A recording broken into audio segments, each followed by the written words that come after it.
All right, welcome everyone. A little bit of a small crowd, but we're going to get started and we'll let people come in as they go. I'm just going to turn off the waiting room so they can come right in. All right, so I'd like to welcome our guest presenter and one of our guest adjudicators. Alan Henderson is currently Executive Director of the National Association of Teachers of Singing. He's also Professor of Music at Georgia Southern Newman College, Georgia Southern University, where he teaches voice and foreign language diction. As a soloist, he has appeared in concert, opera, and oratorio with opera companies and symphonies around the United States and was the district winner and regional finalist in the Metropolitan Opera auditions. His students have been associated with leading young artist programs and have been winners of numerous NATs and other national and regional competitions. He's in demand as a clinician, both domestically and internationally, and is responsible for leading the creation of the National Music Theater Competition and the National Student Audition sponsored by NATS. We're so happy to have you with us today, and I'll turn it over to you officially here. Well, thanks so much, Nathan. And it's a pleasure to be with you all here in Wisconsin today. I hope it's not too cold up there. It's nice and warm down here where I am in near Savannah, Georgia, where I live. So it's kind of going to be a warm Thanksgiving, I think. Let me see if I can share now.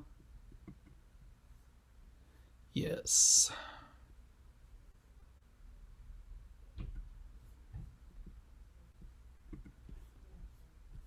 And go all the way back to the beginning. All right, here we go. So it's a great pleasure to be a guest adjudicator and hear some great singing as I adjudicated this week for the Wisconsin Nats. It's always great to hear how the singing's going in different parts of the country when I'm asked to be at different places, and certainly always enjoy hearing Wisconsin singers at the National Student Auditions when I hear them as well. And we have some great teaching going on in Wisconsin, so it's great to hear all your singers. My topic today is about fighting the fatigue and being an advocate for safe singing in these times. And so I'm going to just run through some reminder kinds of things for a bit and then get into a little bit more of some of the things that I want to share with you, and then we can talk a little bit. One of the biggest things we're talking about right now is risk mitigation and how critical it is. We're rarely without risk in anything we do in life. We have risk getting in our car in the morning. We have risk walking across the street. We have risk in any number of situations in which we are involved in at any time. Obviously, the times we live in are quite difficult for many of us, and so I've tried to share this kind of thing with our colleagues and others who I've been asked to talk with. But I kind of see our job as three things. One, understanding our own risk tolerance and how that impacts our decision making for others. Some of us run our own studios. We're the CEO. We're the person that's responsible for all aspects of that. Others of us work at institutions or in other situations where we aren't the primary decision maker. But we all also have a certain amount of risk tolerance. Some of us are very risk averse, and some of us are, great risk takers and feel comfortable in that. And so one of the things that I've encouraged people to do is find one of these personal risk tolerance kind of tests online. And this one I have a link to is, and Nathan's going to share some of these in the chat, so you can just click download chat at the end of the session and you can get all these links fairly easily. And I'll also, of course, share the PowerPoint with him and he'll be able to share that with you. But there are a number of these tests. This is one of my psychology colleagues recommended.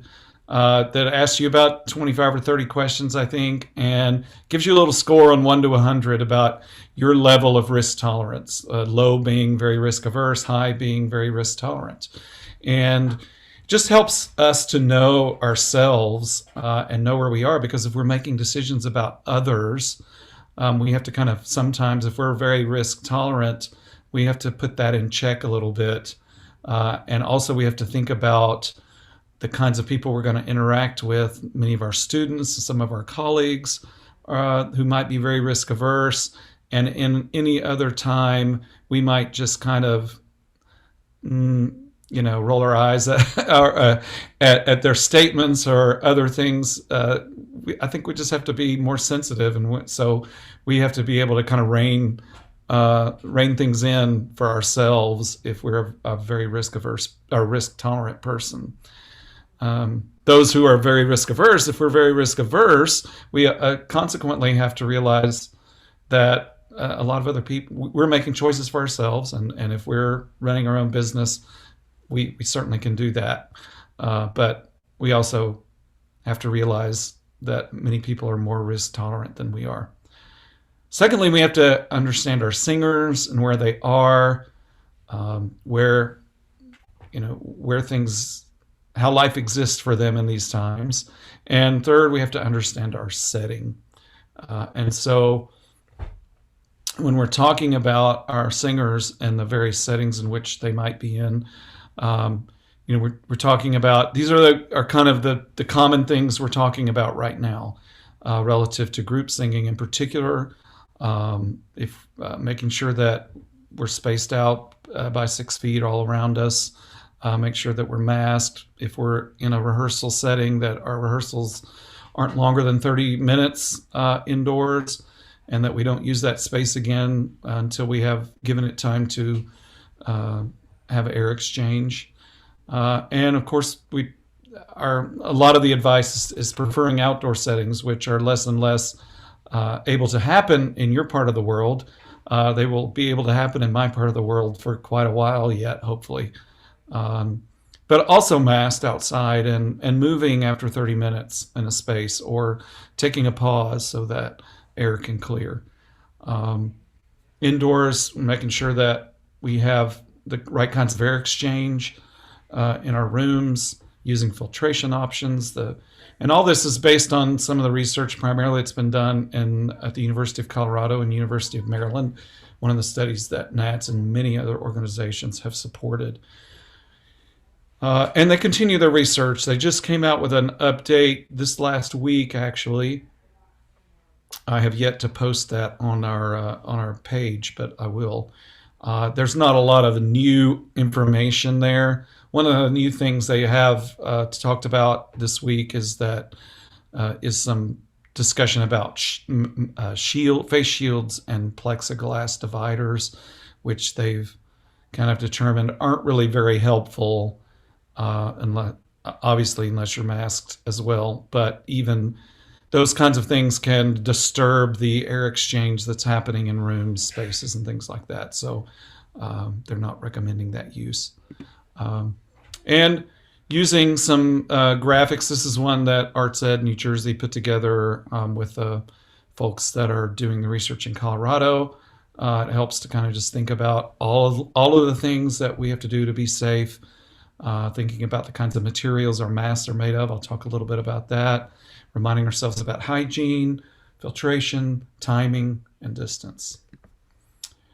And on masks, it's been a pleasure for me to get to know John Volkins. I'm on the research advisory committee for the Colorado State study that's happening.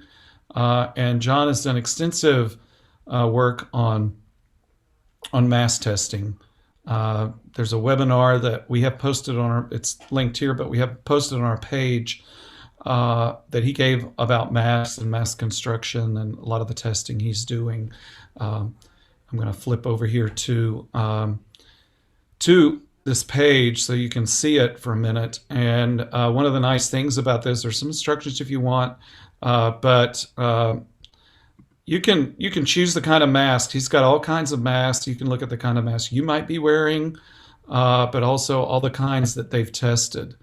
And I wanted to go to this today because in recent days he has put more specific information on a variety of singers' masks. And as you may have heard from some of our messaging, I haven't been too overt about it, but when people have asked, in general, the singer branded masks have not tested very well in the mask testing. And John's lab is set up just like the National Institutes of Health lab, the CDC lab that tests masks. And he was asked by the Colorado governor just for his lab to be the test site for all the masks that they were sourcing in the state of Colorado at the beginning of the pandemic, as they were trying to get thousands of masks from this China distributor, thousands of masks from wherever else, as all the states did. And he wanted to make sure that they were, quality masks. So John's lab was in charge of testing all of that. So it's a great lab. They're using the same kind of protocols that all the other national organizations are using to test masks. So he has tested well over 50 or 60 different kinds of masks. Also in the testing that he's doing, which we should hear a little bit more about soon, in a couple of weeks, he's doing a webinar on what we've learned from the Colorado State study so far. And so he's gotten a lot of great data. And so you'll see this is, for instance, the Broadway relief mask. So when you're looking from left to right, you're looking at smaller particles to larger particles. So most masks do well at obviously catching the larger particles, but it's some of the smaller ones under 1 micron that we're talking about being most concerned about. And so you'll see that one is not so great. It's catching less than 15% of the particles. And some of these masks I haven't even seen myself. Notable singer's mask, a little better. The vocal singer's mask, not so good either. And a relatively new one that I've seen, this is out of one of the Texas Music Festival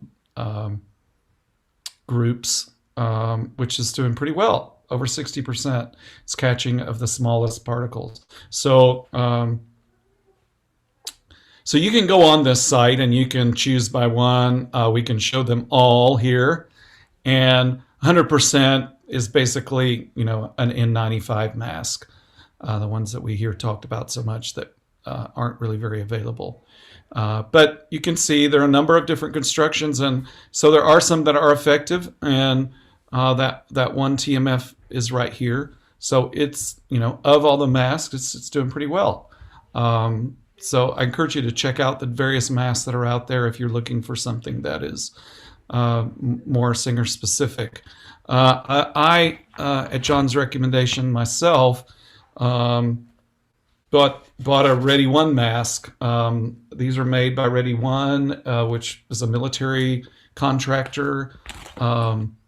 It's Ready One, ONE Industries, if you want to look it up. And this one is made of, they make two, 3, and 4 ply ones. And so, and the material is antimicrobial, and they have some technology in here that is supposed to reduce virus. It has a metal band. It has elastic around the bottom. It seals fairly well. And I've been using them for a couple of weeks now, and I find that they work pretty well. When I sing, it doesn't kind of fall below my nose, even though it's not giving me quite as much space as some of the singer branded masks and constructed masks. And I've been pleased with those. So, masters, just, we know they're important. And we really have to kind of really encourage and require that we do as much as possible in them when we're in the same spaces with other people. There's some things that are changing, opera theater, music theater, TV production. They're developing lots of elaborate testing protocols before they're having rehearsals, as well as creating bubbles during production periods, having people come in early and quarantining for weeks before they enter into rehearsals. Some this past summer, some of the a very few, but a couple of young artist programs. Trap, most notably, was successful in having a small program with their young artists where they came in for a couple of weeks. They kept them in separate apartments, and they did some distance for the first week or so as they quarantined and tested, and then they began having more and more interaction throughout the rest of the summer when they were together. Some of the European theaters, of course, we've all seen some of these things, and some young artist programs that have been going this year have also developed some elaborate protocols to allow them to do some limited face-to-face rehearsals. About our setting, you know, I have been using this map quite often, and I check it every day, actually. This is a map that was put together by Georgia Tech engineers, and it uses all the data that's available and reported nationally every day. It's updated real time, and you can go to it and you go down to your county, and you can vary the size of groups, and you can see what the risk is, what the percentage of likelihood if you're in a group that of a certain size that someone in that group might have COVID and might be transmitting it in that group. This is a picture I took of the map on November 1st, and this was today. So you can see the difference, which is striking. Down where I am, it's not changed too much. Up where you are, of course, as you well know, it's changed quite a bit. And so we can go there, in fact, today's map, and zoom in. And Alan, yep. when you're clicking on the link, I don't think we're seeing the your browser. Oh, hold on. Just so you know. Well, I'm glad you said that. Let me stop sharing and go back to sharing the other. Thank you so much for making me know that. Let's see. Let's go there. Now you see it probably. So you saw me toggle back and forth, and now you should be able to see too. I'm on the actual site. I'm zooming in. I was zooming in. So here we are. You can see most of Wisconsin. So sensitive. So I can go to any county, Dodge County, and over here you're setting your group settings. So we can even go down to maybe, this is a set at 50. So, you know, if I'm in a place where there's 50 people in Dodge County, might not want to be there. It's 99% chance that somebody of those 50 people has COVID.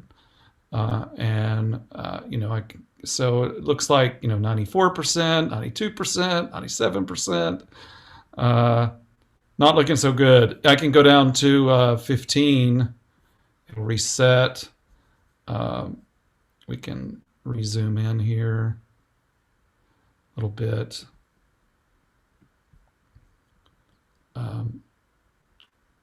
You know, and it's in Genoa County, it's 75%. What county are you in, Nathan? Winnebago, so just north of Dodge County. Oh, just north of Dodge. A little further east. One north of Fond du Lac. You almost had it. There we are. So 15, group of 15, 57% chance today for Nathan to run into somebody that has COVID if he's in the group that size. So it's kind of interesting, but it can be scary too when you think. But I check that every day, and I you know, if I'm going somewhere, adjacent county, going to Savannah, going somewhere, I kind of check it and I know what's happening, and I think it's particularly important with a lot of students traveling probably over the next week, going home, knowing what what they're going to, but also what they might be bringing back to you next week is really important for us to kind of keep tabs on.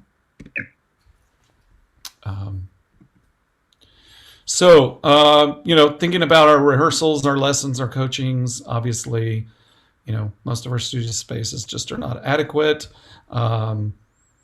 Most of us are teaching online, many of us, and using a variety of technologies. Obviously, I don't need to go over all the low latency things. I think we've probably all seen plenty of that, and some of the options out there. We're personally using a sound jack at our university. We're using it over our own network, and we have 3 different spaces for the pianist and myself and a singer to have a live lesson, and it's worked out fairly well for us.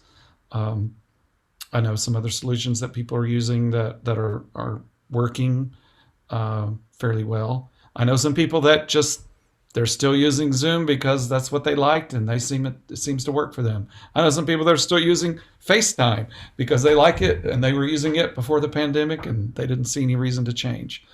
So it really is what you feel like you can use effectively. Some face-to-face lessons are being taught in recital halls, auditoriums. We know that bigger spaces, and lots of other solutions are being introduced. There are more solutions coming. SoundJack is developing some other SoundJack-like products are coming out that are a little more easy to use, more user-friendly, with better interfaces.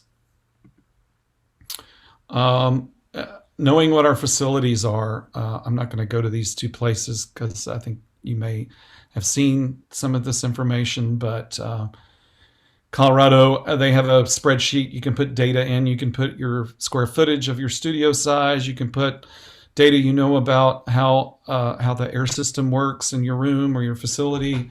You can put the number of people you want to put in a certain size room and how long you want to rehearse with them, and it can tell you your risk factors based on that. And then there's also another one that the Harvard CU Boulder that has a lot of information about portable air cleaning calculation, looking at what size of unit you need for different sizes of rooms, so that those are helpful. But vaccines are coming. We hear so some good news this week, I think, and that's great. But we still have a long way to go. One of the people I listen to is Michael Ulsterholm, he's up from your neck in the woods, and some others, and they have been positively messaging, obviously trying to keep us moving toward a possible light at the end of the tunnel in early summer.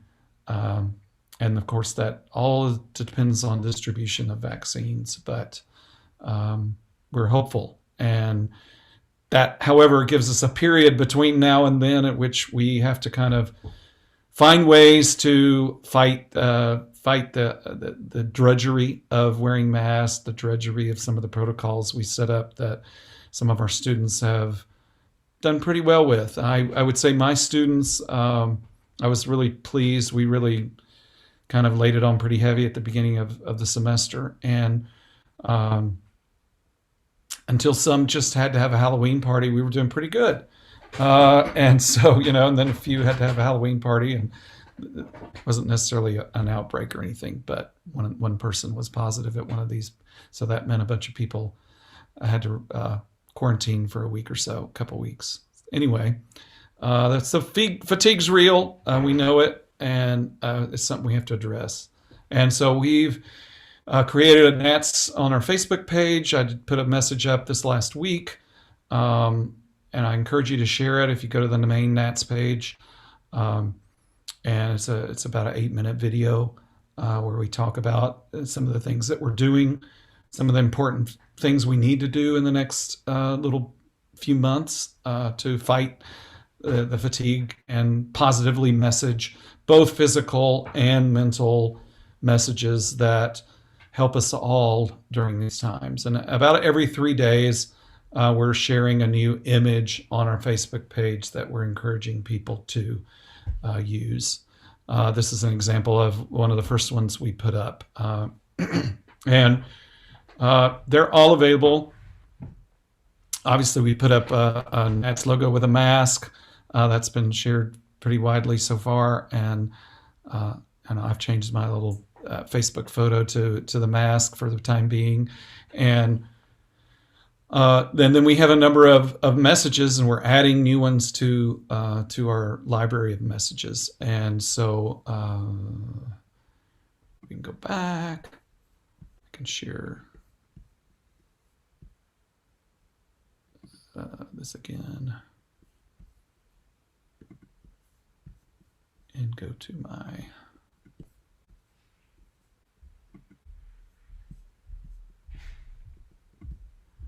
COVID resources page at NATS. There's a link to the video, and then we have all of these images that they're downloadable, so you can just download them to your desktop and share them on your social media. You can print them off. You can put them on a poster. You can feel free to use them any way you want to use them. And we have some longer ones as well for you to use. And go back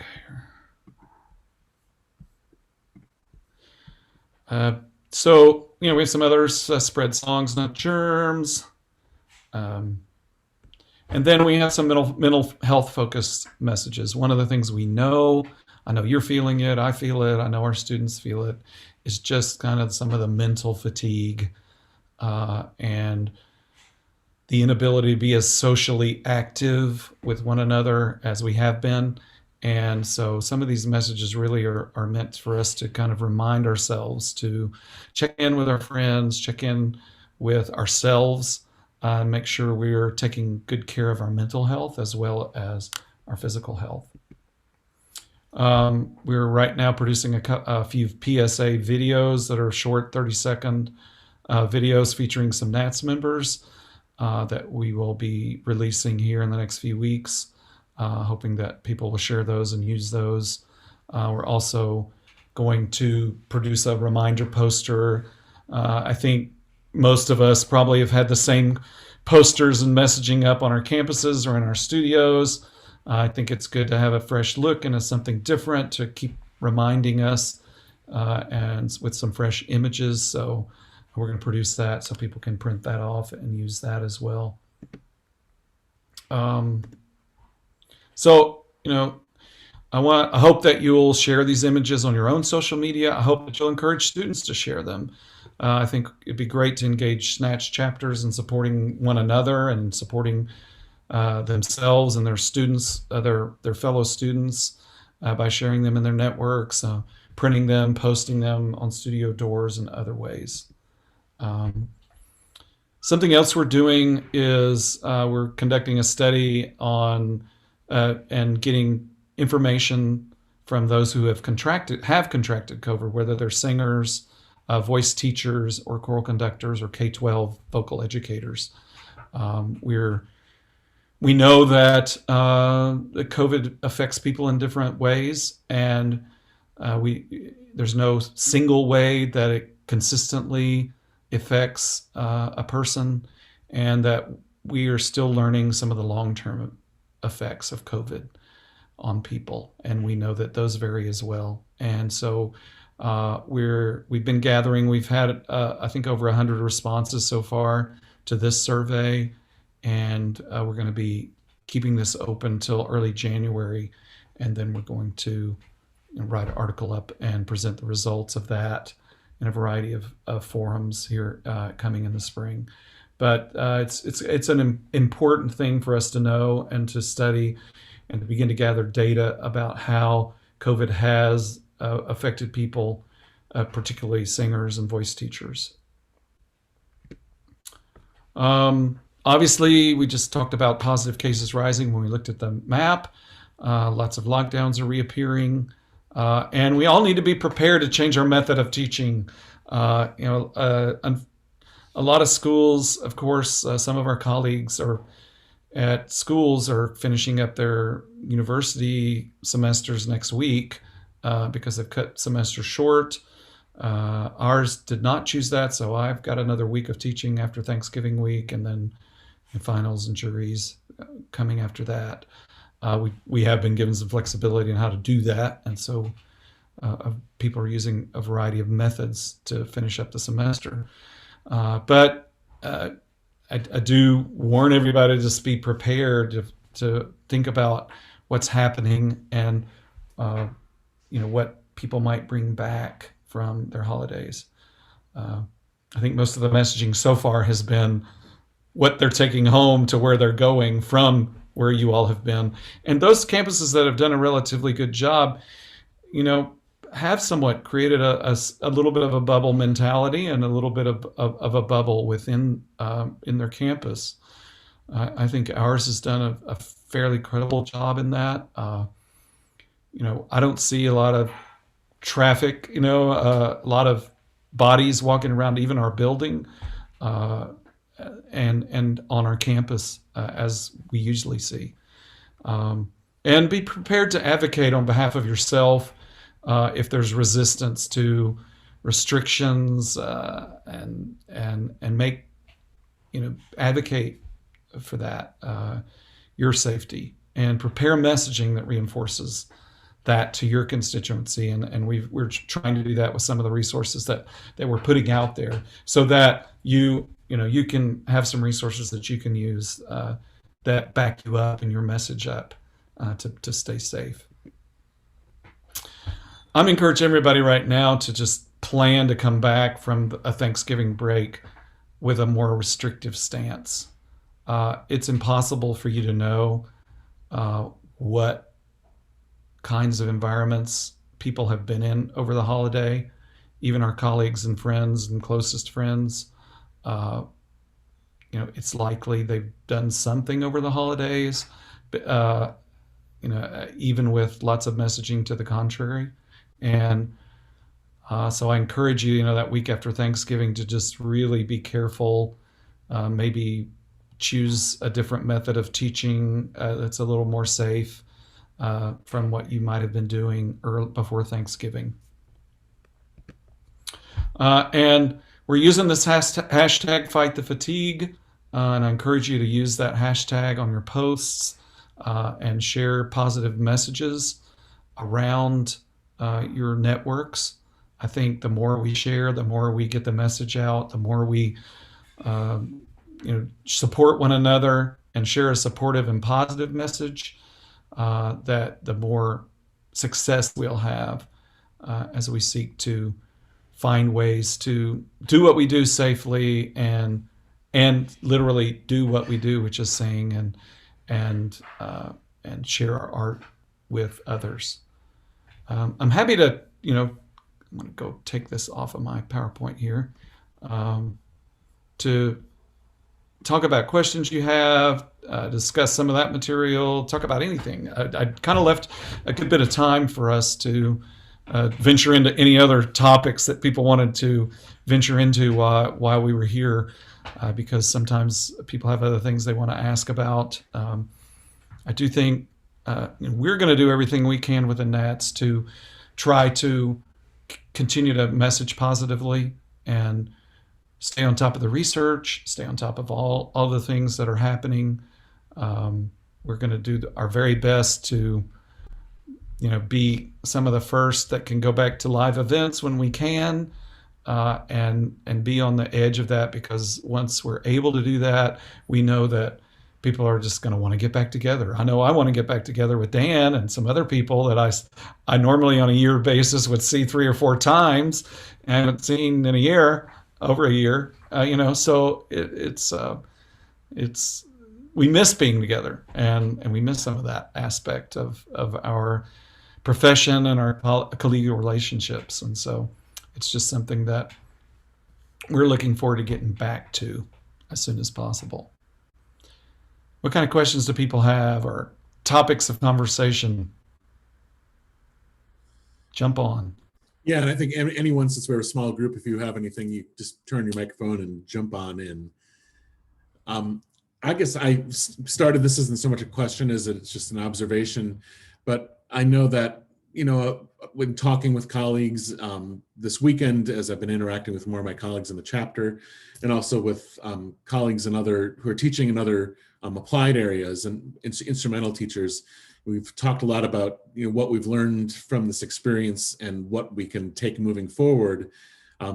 So I think there's been we've learned some positives from this too, about innovative ways to connect with students. So like I said, it's not a question, but it's more of a comment. But I think that's one thing I try to think of when I get frustrated with all of the issues with not being in the same room with the student and not really being able to communicate the way I originally would have, but learning different ways to do that, I think, is a positive to take away from this. Yeah. Yeah, I think so. I think some of the tools that I used last spring and I've continued to use, are things I wasn't using to keep up with my students or do little check-ins during the week, things like that. I've used Marco Polo, for instance, to do foreign language diction back and forth, and even have them send me little clips from their practice sessions and things like that. And that's been a great way to kind of follow up with them and give them some feedback along the way during the week. And so there are many, some of my colleagues have set up elaborate folder systems on Google Drive and things like that, where they've tracked everything, kept recordings and notes and all kinds of things, and had students add to those files as well every week. So, the creativity is out there. And of course, being a creative bunch anyway, we have lots of ways that people have found to be effective. And I think going forward, one of the things we're going to notice is we're going to find some things that have benefited us, and we will continue to implement them even when we go back to other modes of teaching.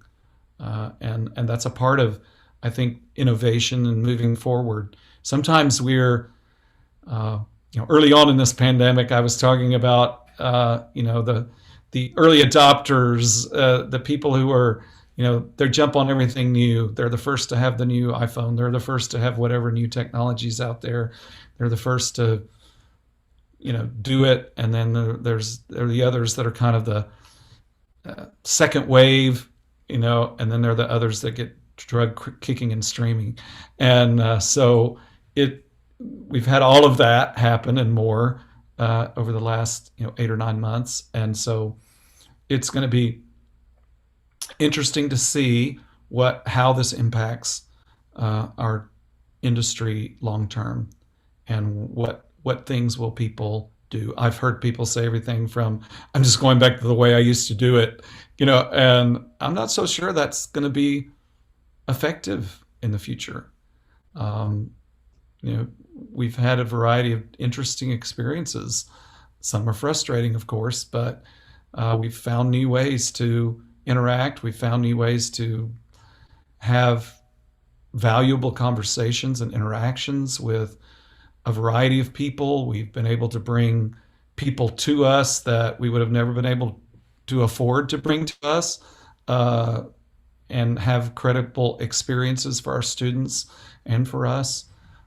And so we've adapted, and we continue to adapt, and we will kind of, I think, still see, and it remains to be seen, how that will impact us long term. But we're already thinking about it for sure. Well, one of the things I've noticed, Alan, hi Alan, so glad you did this for our chapter. I know how busy you are.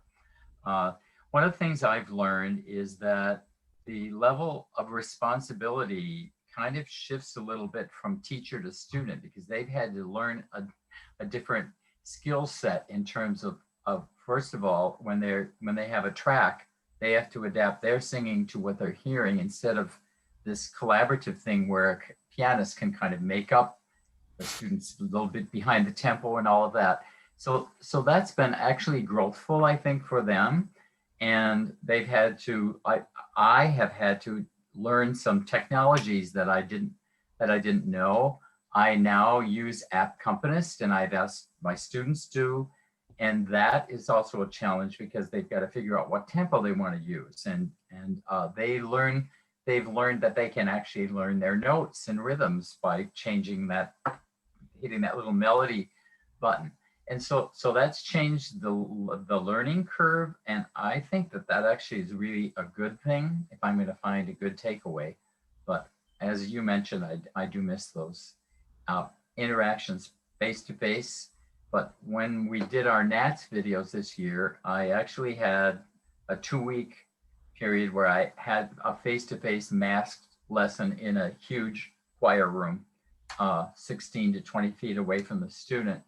And we worked together. And for some of them, that was really wonderful that they loved those lessons more than the other ones. And I said, well, if you stay around, we can have more of those, but we have to wait. So we'll learn to value some things more that we took for granted. And so that's always a learning thing also.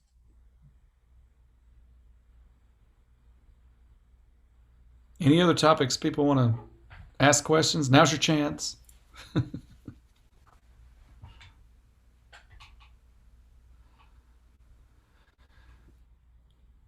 Well, that's great. Well, I really appreciate the opportunity to be with you all. And I guess the big announcement's coming up here in a little while of all the winners. I really enjoyed listening to all the singers from Wisconsin, some great singing that I heard. And I think it's going to be really an exciting year for Wisconsin Nats. So that's great. Yes, yeah, thank you so much, Alan. The winners announcement will be posted on the chapter website. It'll go live at 4 p.m. So encourage everyone here to share that information with their students. I also sent out an email this morning, so everyone should have that information. So Alan, thank you so much. And thank you everyone for joining us today. I appreciate it. Thanks.